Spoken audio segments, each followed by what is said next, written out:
চট্টগ্রাম নগরী জুড়ে বিআরটিএ কার্যালয়ে যেখানেই যান একটাই নাম, রিয়াজ। একসময়ের সিএনজি চালক, আজ তিনি বিআরটিএর অঘোষিত গডফাদার। অভিযোগ রয়েছে, শ্রমিক লীগের ছায়াতলে বেড়ে ওঠা এই ব্যক্তি গত 15 বছরে বিআরটিএ দালালি করে বানিয়েছেন অঢেল সম্পদ। নাম তার মোহাম্মদ রিয়াজ, অথচ পরিচয় দিতেন শ্রমিক নেতা। অভিযোগ রয়েছে তিনি ভুয়া লাইসেন্স, ফাইল জালিয়াতি আর ঘুষ বাণিজ্যের অন্যতম গ্যাং লিডার। জানা যায়, চট্টগ্রাম বিআরটিএ কার্যালয়ে একসময় ছিল তারই একচ্ছত্র আধিপত্য। ফাইল পাস করতে চাইলে লাগতো টাকা, আর টাকা গেলে যেত রিয়াজের ঝাউতলা এলাকার দোকান নামক অফিসে। ডিডি তৌহিদের সাথে ছিল দহরম মহরম সম্পর্ক। জানা যায়, তৌহিদ চট্টগ্রাম থেকে বদলি হয়ে গেলেও চট্টগ্রাম বিআরটিএর সাথে এখনো তার আগের মতোই সম্পর্ক রয়েছে। অবৈধ কাজের দালাল চক্র তার হাতের খেলনা। উঠতে বসতে নাম উচ্চারিত হতো রিয়াজ ভাই। রিয়াজের মালিকানায় রয়েছে 5টি মেট্রো সিএনজি। স্থানীয় ওয়ারলেস এলাকায় রয়েছে 3 তলা একটি দালান বাড়ি। দোকানের পিছনে রয়েছে চোরাই মোবিলের ব্যবসা। এছাড়াও রয়েছে নামে বেনামে বিপুল ব্যাংক ব্যালেন্স। টিভিএস গাড়িকে রূপান্তর করেছেন বাজাজে। ঘটনার পেছনে শুধু রাজনৈতিক ছত্রছায়া নয়, ছিল অর্থ বাণিজ্য। রিয়াজের দুর্নীতি সম্পর্কে জানতে চাইলে চট্টগ্রাম মহানগর বাংলাদেশ জাতীয়তাবাদী সড়ক পরিবহন শ্রমিক দলের সভাপতি ফরহাদ উদ্দিন সোহাগ বলেন, বিআরটিএ সহ বিভিন্ন জায়গায় তার প্রভাব বিস্তার, সে শ্রমিক দলের একটা অংশকে সে ব্যবহার করে বাংলাদেশ জাতীয়তাবাদী দল বিএনপিকে সে কলুষিত করার চেষ্টা করছে।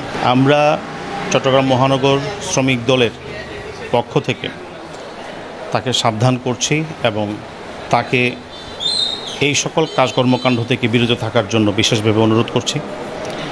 আর ভবিষ্যতে সে যদি এই কর্মকাণ্ডগুলো থেকে বিরত না থাকে, আমরা আমাদের নেতৃস্থানীয় যারা আছেন তাদের সাথে আলোচনা করে ঈদের পর তার বিরুদ্ধে আইনানুগ ব্যবস্থা নেওয়ার জন্য প্রস্তুতি গ্রহণ করছি।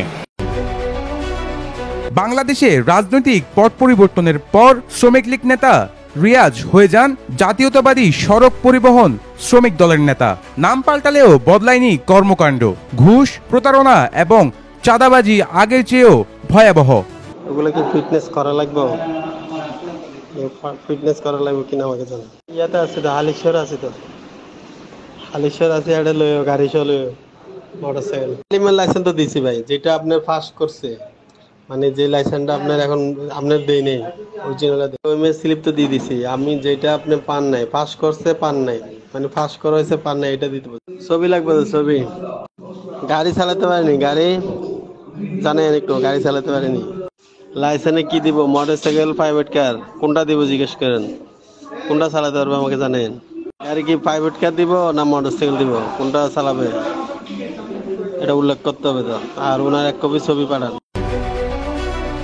বন্দরটিলা এলাকার সোহেল, রাকিব ও অন্যান্য ব্যক্তিদের থেকে লাইসেন্স বানানোর নামে হাতিয়ে নিয়েছেন লক্ষাধিক টাকা, কিন্তু আজও তারা পাননি কোনো লাইসেন্স। তাদের মতো এমন অন্তত ডজন খানেক ভুক্তভোগী এখন ন্যায় বিচারের আশায় ঘুরছেন দাঁড়ে দাঁড়ে। চট্টগ্রাম মহানগর বাংলাদেশ জাতীয়তাবাদী সড়ক পরিবহন শ্রমিক দলের সভাপতি ফরহাদ উদ্দিন সোহাগ বলেন, বাংলাদেশ জাতীয়তাবাদী দল বিএনপি এবং শ্রমিক দলকে কলুষিত করার জন্য এই রিয়াজদেরকে ব্যবহার করে, এই রিয়াজরাই একসময় শ্রমিক লীগের সাথে সম্পৃক্ত ছিল। তার বহু তথ্য উপাত্ত, ছবি সহ প্রমাণ আপনারা কাইন্ডলি সাধারণ মানুষের সামনে মিডিয়ার যারা কলাকৌশলী আছেন উপস্থাপন করবেন, এটা আপনাদের কাছে আমার বিশেষ অনুরোধ।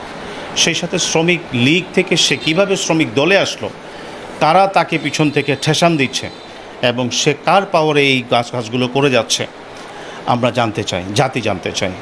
এবং অতি শীঘ্রই বাংলাদেশ জাতীয়তাবাদী দল বিএনপি এবং বাংলাদেশ জাতীয়তাবাদী শ্রমিক দল তার বিরুদ্ধে সাংগঠনিকভাবে আইনানুগ ব্যবস্থা সহ সকল পানিশমেন্টের জন্য আইনের আওতায় আনার ব্যবস্থা করা হচ্ছে।